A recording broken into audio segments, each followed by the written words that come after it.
dízimos e ofertas. Em Malaquias capítulo 3, versículo 10 nos diz: Trazei todos os dízimos à casa do tesouro, para que haja mantimento na minha casa. E provai-me nisto, diz o Senhor dos Exércitos, se eu não vos abrir as janelas do céu e não derramar sobre vós bênçãos sem medida. O Senhor dos Exércitos promete bênçãos sem medidas para todos os dizimistas.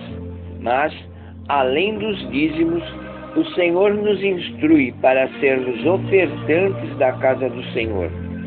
E assim, estarmos obedecendo a Deus e demonstrando o amor pela obra do Senhor, cujo o objetivo é alcançar as almas perdidas. Vamos, então, estabelecer uma distinção entre dízimos e ofertas e como devemos fazer a entrega, isto é, a devolução a Deus, e a oferta como prioridade. Primeiramente, todo contribuinte da obra de Deus deve ter em seu coração que não está dando dinheiro para a igreja, mas que está direcionando o dinheiro para Deus na igreja. Assim, crendo, devemos ter a consciência que a nossa oferta está agradando a Deus. Portanto, as normas divinas sobre ofertas contidas na Palavra de Deus devem ser observadas integralmente. A primeira entrega do dízimo para Deus foi por Abraão, onde não havia regulamentos divinos para isso, mas o desejo único foi agradecer a Deus. Após Abraão ter recebido a ministração divina, deu o dízimo de tudo. Gênesis capítulo 14, versículo 20. O segundo exemplo foi o de Jacó, quando teve uma experiência profunda com Deus.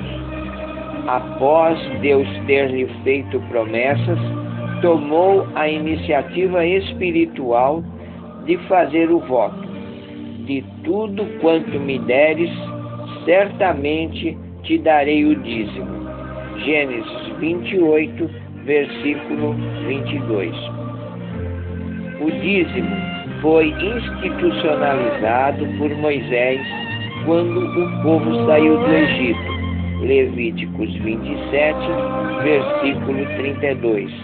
Ou seja, o que era liberal passou a ser um dever espiritual por mandamento divino. O povo obedeceu a Deus e em 2 Crônicas, capítulo 31, relata que os filhos de Israel e Judá trouxeram os dízimos das vacas, das ovelhas e dízimos das coisas consagradas ao Senhor, e juntaram-se montões e montões. Nos meses seguintes, os filhos de Israel dizimaram ainda mais, pois o Senhor os havia abençoado, e as quantidades aumentavam, e havia sobra em abundância, porque o Senhor abençoou o seu povo em grande prosperidade. Com as ofertas é diferente. Quando Deus estabeleceu um lugar para que o povo de Israel lhe prestasse culto, falou a Moisés: Fala aos filhos de Israel que me tragam uma oferta alçada de todo homem cujo coração se mover voluntariamente.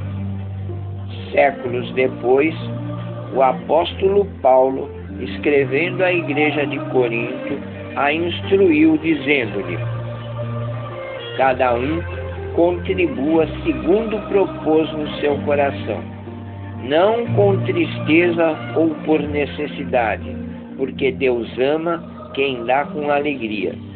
2 Coríntios, capítulo 9, versículo 7. Os dois textos atrás transcritos destacam claramente a distinção entre dízimos e ofertas ao Senhor. Enquanto o dízimo é entregue ao Senhor como um tributo da criatura ao seu Criador, a oferta é uma contribuição, fruto de um coração voluntário, desprendido e agradecido a Deus. Para a oferta não prevalece imposição ou obrigação alguma. É pura gratidão e devoção. É feita com alegria, não por tristeza ou necessidade, pois nesse caso ela é inválida.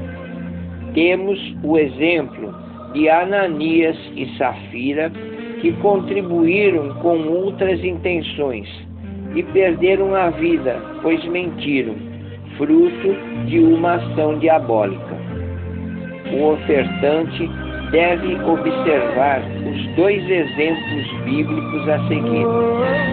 O rei Davi, agradecido a Deus pela cessação da praga que assolou o povo de Israel, ergueu um altar ao Senhor e ofereceu-lhe holocausto. A viúva pobre foi ao templo e entregou a sua oferta, a qual, para os ricos, era insignificante. E Jesus disse aos seus discípulos: em verdade vos digo, que esta pobre viúva depositou mais do que todos, pois ela depositou todo o seu sustento. Marcos capítulo 12, versículos 41 a 44.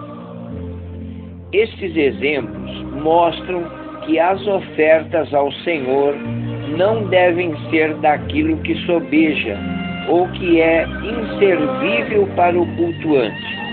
Ao contrário, como é um ato de culto a Deus, tem que ter valor para Ele, pois se é desvalorizado para si, também o será para Deus.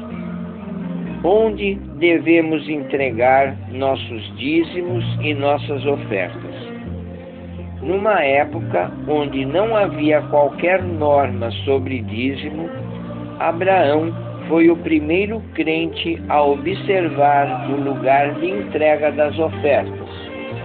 Em Gênesis, capítulo 14, versículos 18 e 20, está registrado: Então, Melquisedeque, rei de Salém, trouxe pão e vinho.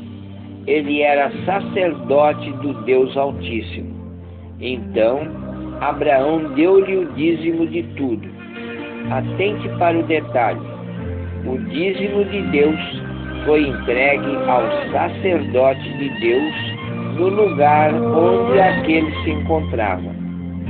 Moisés instruiu o seu povo quanto às ofertas de Deus, e em Deuteronômio, capítulo 12, versículos 5 a 8, está registrado: Mas buscarei o lugar que o Senhor vosso Deus escolher entre todas as tribos, para ali pôr o seu nome e a sua habitação.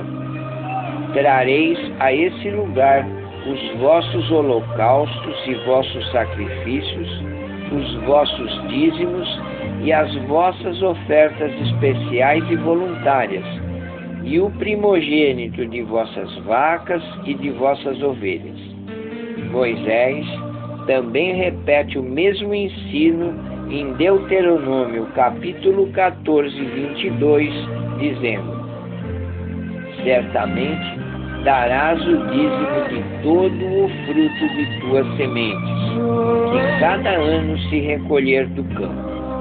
Mas, se o caminho era longo demais para levar o dízimo, a instrução era vendê-lo e levar o dinheiro na mão, e ir ao lugar que o Senhor teu Deus escolher.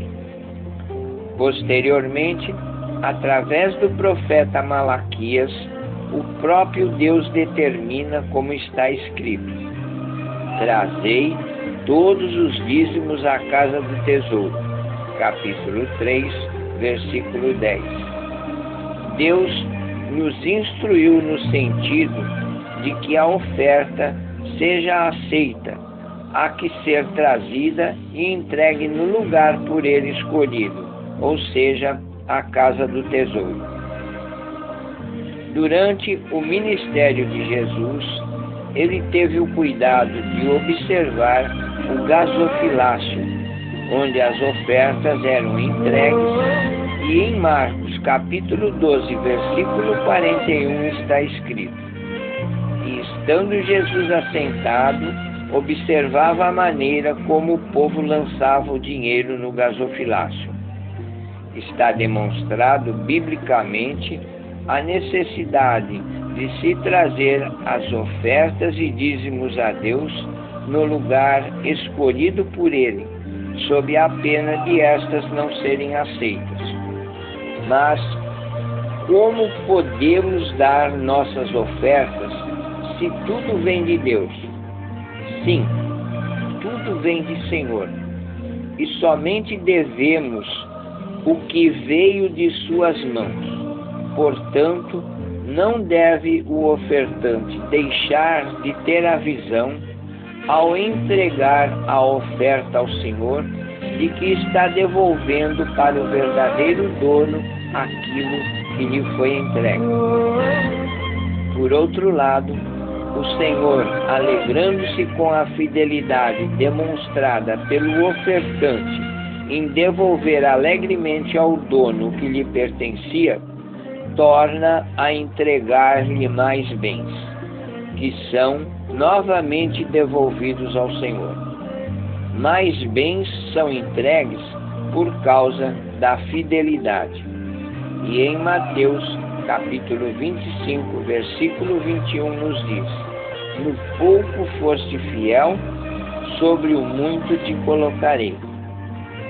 A oferta tem que ser vista como prioridade.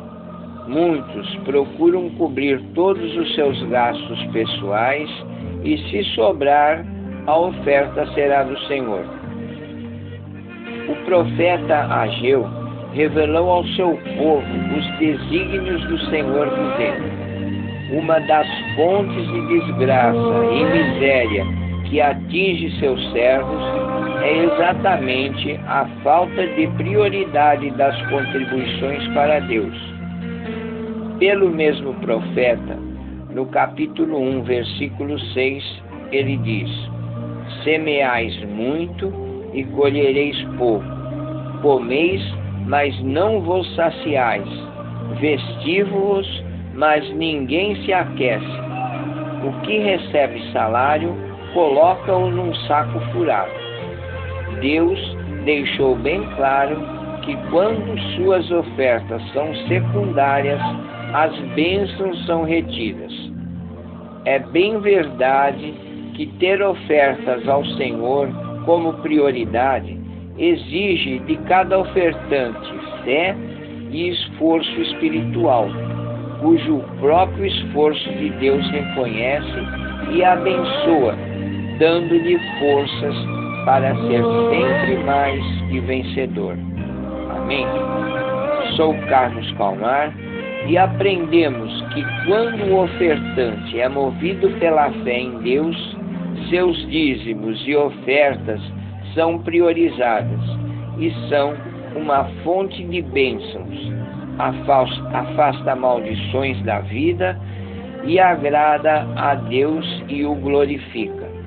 E que as bênçãos do Senhor sejam com todos, em nome de Jesus, assim seja.